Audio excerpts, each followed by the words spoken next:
Hallowed would be thy name, thy kingdom come. Father, we stretch our hands today. No other help we know. Thou withdraw thyself from us, whither would we go? Father, we have experienced your presence in here. And we know you haven't left yet. Because you always identify yourself when you show up. And we want to say thank you. Thank you for what our eyes have seen and our ears have heard thus far. Thank you for the presence of your Holy Spirit. Now let the words of my mouth and the meditations of my heart be acceptable in thy sight. You are my strength and you are my Redeemer. It is in the name of Jesus Christ I pray. Your church said amen, amen, and amen. Let's give God a hand clap of praise.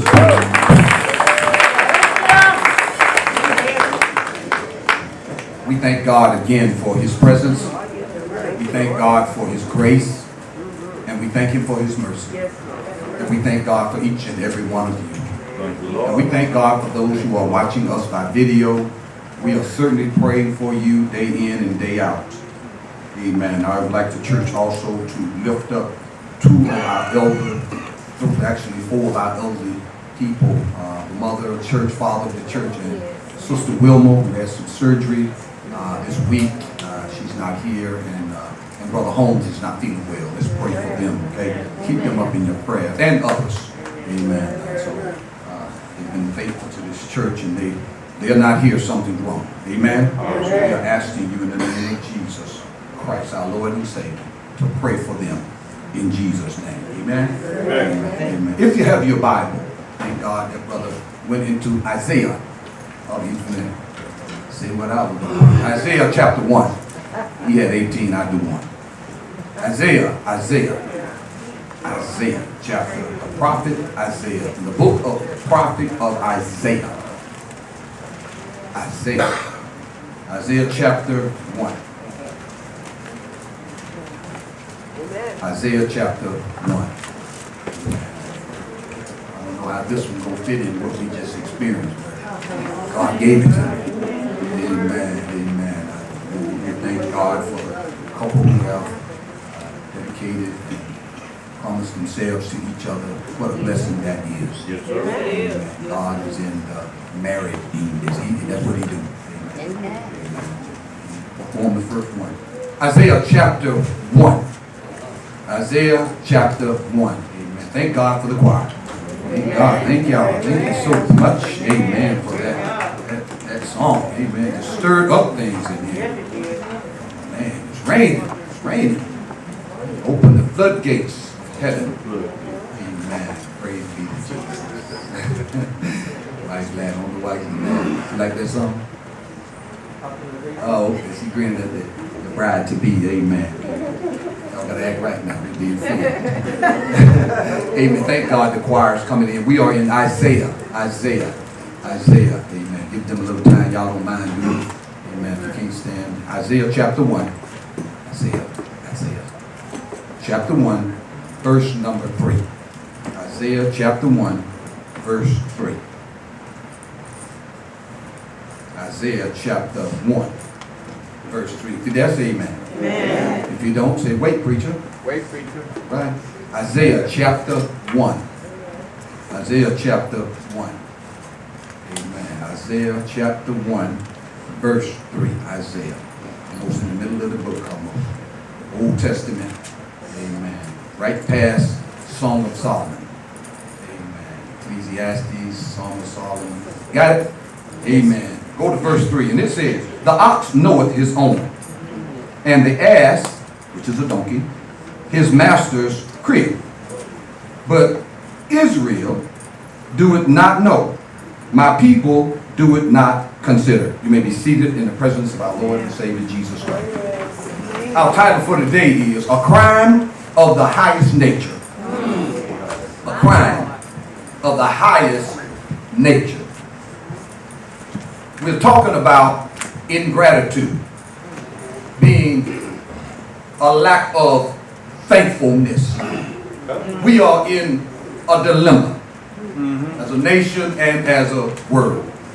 in my prayer life, I went to the Lord and I asked him, Lord, with the pandemic and everything going on in the world, why the church?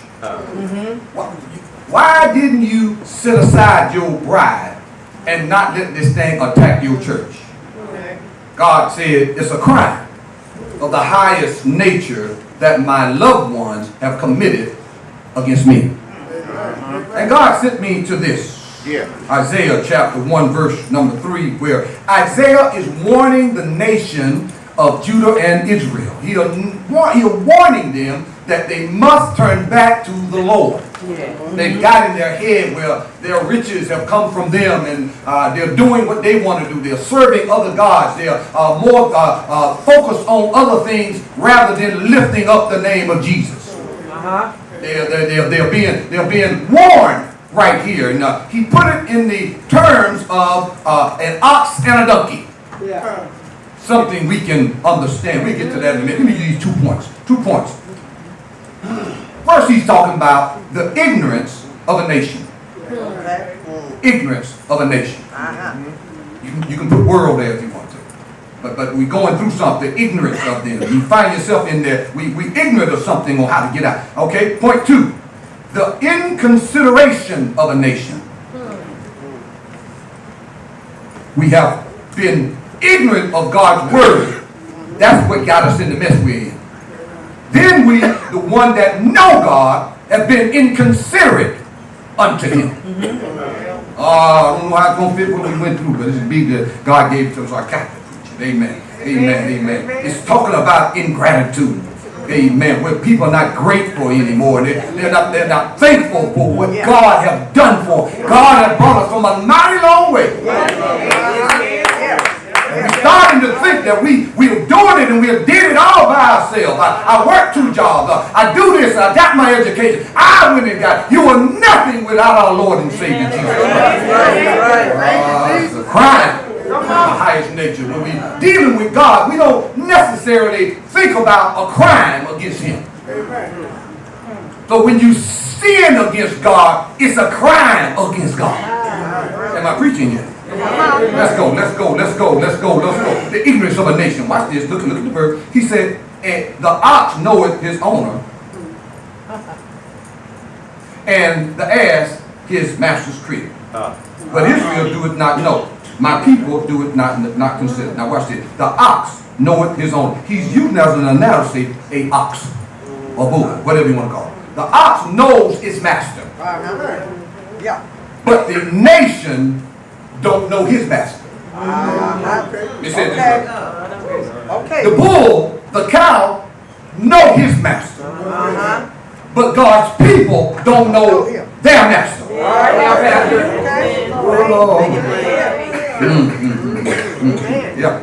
That's what he said. He said, the ox knoweth his owner. And you look down there a little further, it says, Israel doeth not know God. This is what happened to us. And God is saying, not only the world don't know me in not lifting me up and putting me on the pedestal and way out his own, the church is not doing it. We've forgotten who our master is. We're trying to do it ourselves. We got beautiful churches. We got carpet and pews that's padded and all kind of stuff around us, and we are forgetting to thank God that he did it for us. The ox knows his master, but it's a crime that the church forgot their master. We wonder why we in the middle of this mess too.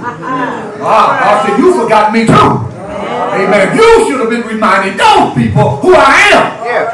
Don't just worship me on Sunday morning and forget to bring me up on Monday when you walk on your job. Tell somebody about Jesus. Now I know where he's going. Amen. The ox knoweth his master. Now the ox has a sense of duty. Talking about an animal now. He's there to work for him. He has a sense of duty as to know his owner and to serve him. You watch him, if they're getting an ox back in those days, that was just like we have a tractor today.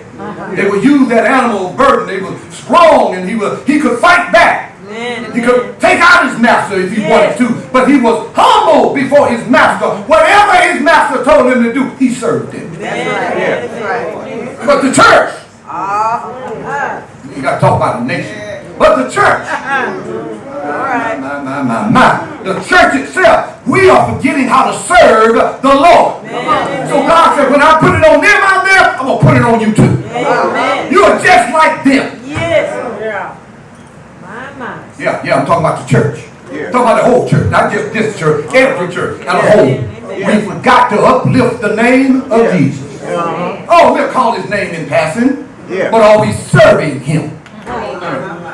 That's what an ox do. He serves. But God's people have forgotten how to serve. Amen. You're here to serve. Amen. You're not here. Amen. If they don't give you a paycheck, you ain't going to do it. Amen. God will give you your paycheck. You just serve. Hallelujah. I'm almost done.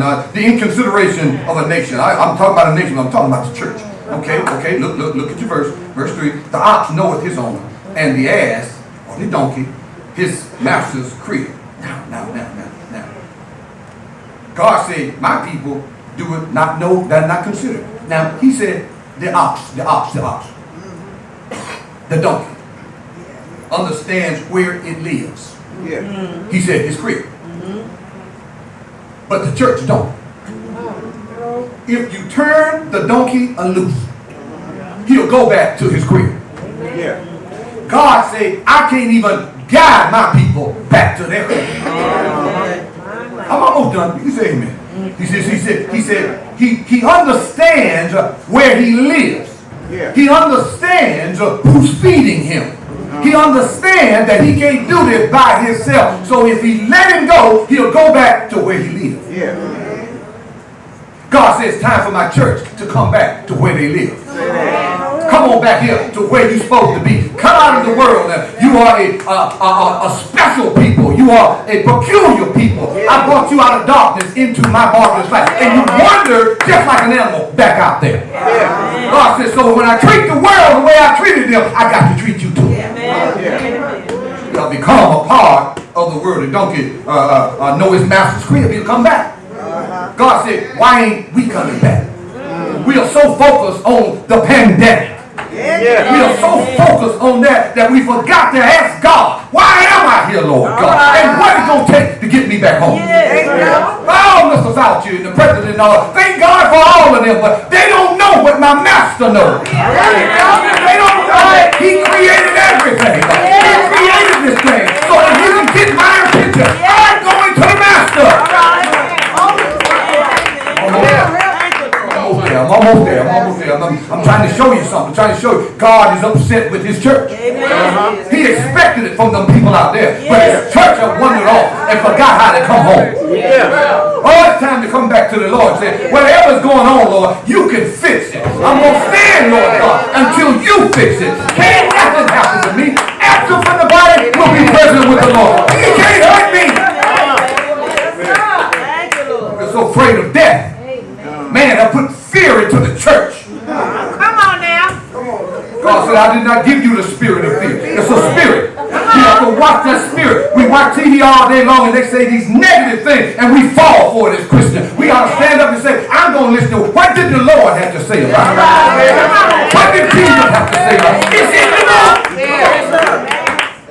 Thank you, Lord. People have wandered off. When Jesus was walking the earth, they followed him around for some goodies. They wanted goodies and be healed, and they wanted things to be the way they wanted it to be. They didn't want to go and worship God. Jesus didn't come down here to feed you. He came down to save you. Trying to save their souls, but they wanted to get something to eat. So they followed this miracle worker around and watched him do his thing. He did some things by healing folks and bringing folks back from blindness and healing their legs and making them walk and walking on water and feeding 5,000 2 times. He was doing these things not to show out, but to show them what God could do if you only come back home. God is trying to tell us all, I'm ready to do some miracle workers. I can work through the government, but I want to work work through my people. Jesus one night was up in the upper room.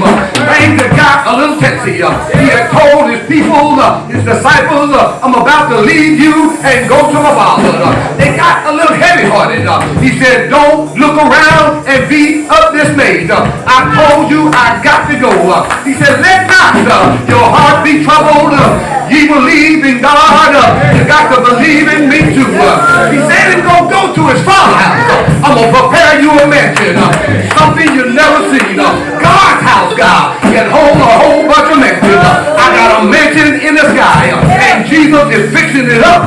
And one day, he's going to come back down and get his servant. But let me get back to my story. They had him in the upper room, and one betrayed him. Went down into the Garden of Gethsemane. Put 8 over in a corner. Put 3 with him. He sent them down and said, watch and pray while I go over yonder and call upon my Father. So when things are a little rough, don't take a whole folk with you. You sit down with the Father and talk to him. He went and checked on his boys. 2 times they were asleep. He went back the 3rd time. He said, Father, if it be thy will, can you take this cup from me? If not my will, thine will be done. That's the catch right there. Don't worry about your will. Just worry about his will. They came and got my Jesus and tied his head behind his back. They took him before 3 kangaroo courts. They tied him to a pole and beat him all night long. Till the blood come streaming down. Early that morning, they put a cross on his back and sent him up God's heel. He got to the top and he laid down on that cross. They put a nail in his right hand, a nail in his left hand, a spike in his feet. They lifted him high and stretched him wide. Look at my Jesus hanging on the pole, but he never said a mumbling word. Only thing he said was, Father, forgive them, but they know not what they do.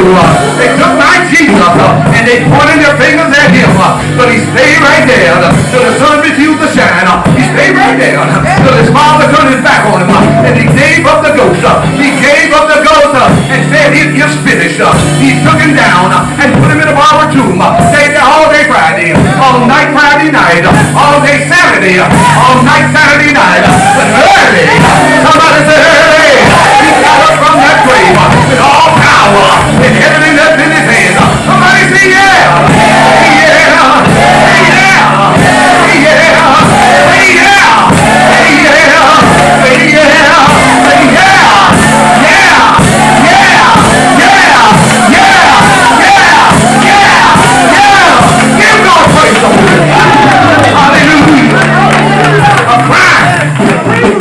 of the highest nature is to ignore God. Ungratefulness. We are ungrateful, church. We've been spoiled. God said, put me back up where I belong. I'm not your sugar daddy. You don't have to respect me as the highest one. It's a crime to do what we do. So God, I'm going to shake you up. I'm going to do the same thing to you that I'm doing to the world. Now you're looking at Fauci. Now you're looking at the president. Now you're looking at your governor. He said, look at me. Because I did it. There may be one in the house that do not know Jesus Christ as your Lord and Savior. If you're here, you can come and give your life to him. We got to put it back up there, y'all. Yeah, we got to go through it. We got to go through the whole thing. But don't leave God out of it. See, we're looking and obeying. God said you still have to learn your lesson. That's why God let it come and let it die down to see what we were going to do. We went right back to doing the same thing we were doing. Ignoring God. So he sent another version of it to us to shake us up. You didn't learn your lesson about the first one. See, I'm trying to show you how God works. God just trying to get your attention, that's all. He ain't trying to kill you. He wants you to live. He wants to give you life and more abundantly. He got something for you to do. He loves you so much that he wants to extend your life. But we are ignoring him. How can I get back with him? My prayer life. I got to work on my prayer life. Get in the bed and just say the Lord pray and go to sleep. No, I got to get with him. And we got to get some one-on-one time. I got to lift him up in the name of Jesus. I got to let him know that I depend on you more than I do anybody else. Lord, I might be in a pandemic, but I still got you. And I'm going to hold your hand until this thing is gone. And if I do get it, absent from the body, present with the Lord. He can't hurt me. All he can do is bless me. See, that's how I think. That's why I know I'm going to be all right. Because I ain't scared of it. I'm not afraid. Because Jesus is in charge. All the devil is running around. And I want you to understand something. Get it right now.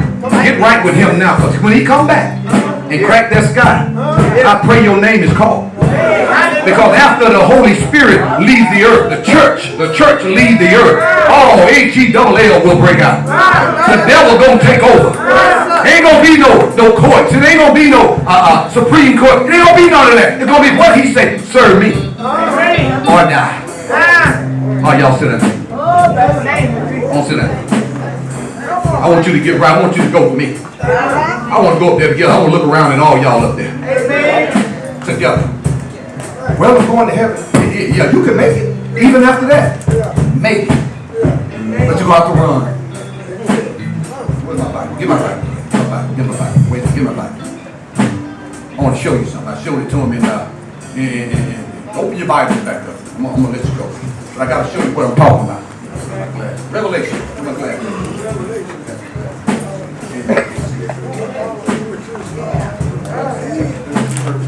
Chapter 13. Real quick. Y'all can see. This ain't nothing new. What we going through ain't nothing new. Chapter 13.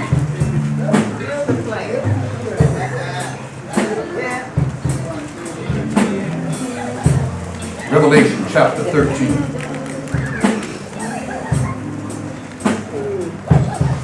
Revelation chapter 13. Meet me at verse 16. Hello. Why don't y'all stand? Here's the word. Stand if you can. Stand right quick. I'm going to read this. Revelation chapter 13, verse 16. And he called it. Just talking about the devil now. Talking about the Antichrist. And he called it all, both small and great, rich and poor, free and bond, to receive a mark in their right hand or in their forehead. You ain't got no choice or die. Watch this 17. And that no man might buy or sell save he that had the mark or the name of the beast or the number of his name. 666. Now sit down. Y'all mark that and read it over and over. They're talking about a passport. The proof that you got your shot. That's what the Antichrist gonna do. This is not him. Don't. It ain't him yet. Because when this happened, the church is gone. So I know I won't be here. So the church will be gone. So God is saying, at that time, the same thing they doing. This was a trial run. You see how you gonna react to fear. Walk around with your little car. You can't buy nothing. Sell nothing. Go nowhere to the gym. You heard on TV. They want to do this to. It's a trial run. It ain't gonna work. It ain't gonna work because it ain't gonna work until the devil come take over. But the devil is doing a trial run, and he's using fear to make you give in to it, and it's gonna happen. I just want to show you this ain't nothing new. It's already God said I'm gonna show you it's gonna happen. There it is. You gotta trust him. Now if he can know that before we was even born, and before we got in this thing, I think I trust him. That's just me now. That's just me. That's just me. Okay? I like to show you things in the Bible where you can't argue with me about it. Well, Pastor is looking out for our best interest. No, it's the devil in charge of this mess. God just step back. But you would put me back up here. See, God works better up here than he do down there. Because you got to lift him up so that the world can see him. Prayer. Change your prayer. Change how you've been praying. We all got to change. All we do is, Lord, get this. Please, God, save me from this pandemic. Lord, save me from this. Lord said. That's what you should be praying for. You should first be thanking him. Give him praise, honor, and glory. If my people, y'all, if my people who are called by my name, first thing you got to do is humble yourself. Stop right there. We don't have no humility. comes to God. That's right. We treat God any kind of way. I know wrong. We treat God any kind of way. Yeah. Any kind of way. Just ignore his word. What he said, I don't care what he said. I know what I want to do. Where is that in people doing everything in their own heart? That's the last verse in Judges. Last verse in Judges. The people were doing whatever was right in their own heart. Here we are. Church. The church doing that. Whatever we think is right, we doing it. That's it. All right, let's go home. Oh, keep the people in prayer, please. That have on your prayer list, and those that you know of and you don't know of. See, you know some people I don't know that need prayer. I know some you don't know. But if we all pray, just pray for them. Oh yeah, I got it. Okay. Fine. If we all pray for somebody else better, more than we do ourselves, that's putting God back up there. Our hearts clear.